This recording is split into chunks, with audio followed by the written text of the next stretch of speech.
La lumière du jour commençait déjà... Attendez, parce que je n'ai pas mes lunettes, mais hop. La lumière du jour commençait déjà à rosir pour annoncer le soir qui approchait. Un vent léger soufflait entre les arbres, faisant bouger en douceur les feuilles sur les branches. Mika courait, le museau collé au sol et la terre défilant sous ses pattes. Plus il avançait, plus l'odeur de sa proie saturait l'air et plus il avait du mal à contenir l'excitation qu'il gagnait.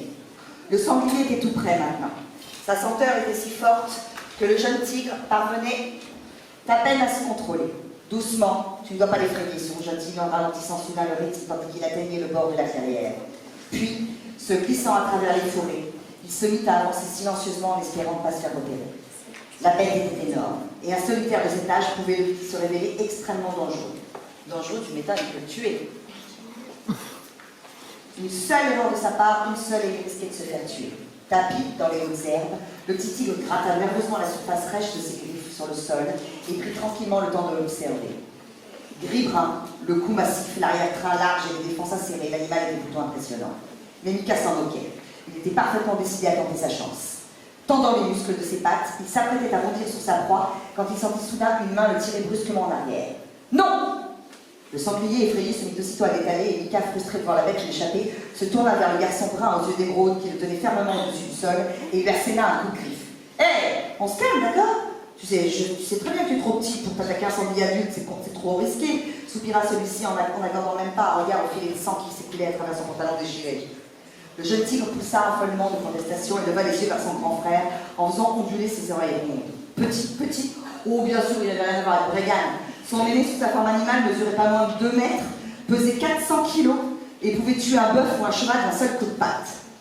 Mais même si Mika était encore loin d'être aussi puissant, il était agile, discret, il pouvait grimper sur n'importe quel arbre et tenir bien plus longtemps à la course que la plupart des adultes. Allez, il est temps de rentrer, ajouta Bregan en lui bourriffant gentiment la fourrure. Rentrer? Sans même ramener une proie à la maison? Alors là, pas de question, songea Mika avant de balayer du regard les environs. La plupart des tigres préféraient chasser la nuit et possédaient une excellente vision nocturne. Mais maman le jugeait encore trop jeune pour le laisser vagabonder avec les grands de 10 ou 12 ans. Or, Mika trouvait ça profondément injuste et il en avait plus qu'assez d'être traité comme un bébé. Il devait absolument prouver sa valeur et pour ça, il pouvait se permettre de rentrer bredouille. Ah non, pas cette fois. Mika, qu'est-ce que tu fais? Demanda Bregan en fronçant les sourcils. Le jeune tigre leva à nouveau les yeux vers lui et se mit à réfléchir. Si son grand frère avait été sous sa forme animale, il n'aurait pas eu la moindre chance de l'échapper. Mais maman avait ordonné à Bregan de l'accompagner sous sa forme humaine, et les humains couraient bien moins vite que les tigres.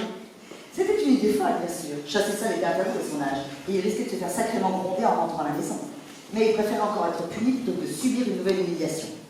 Désolé, Bregan, mais cette fois-ci, je dois réussir. Ne m'en veux pas, cria-t-il avant de lui envoyer les muscles de ses pattes arrière. Quoi? Qu'est-ce que... Mika, non! Gronda Bregan en devinant son intention. Mais il était déjà trop tard.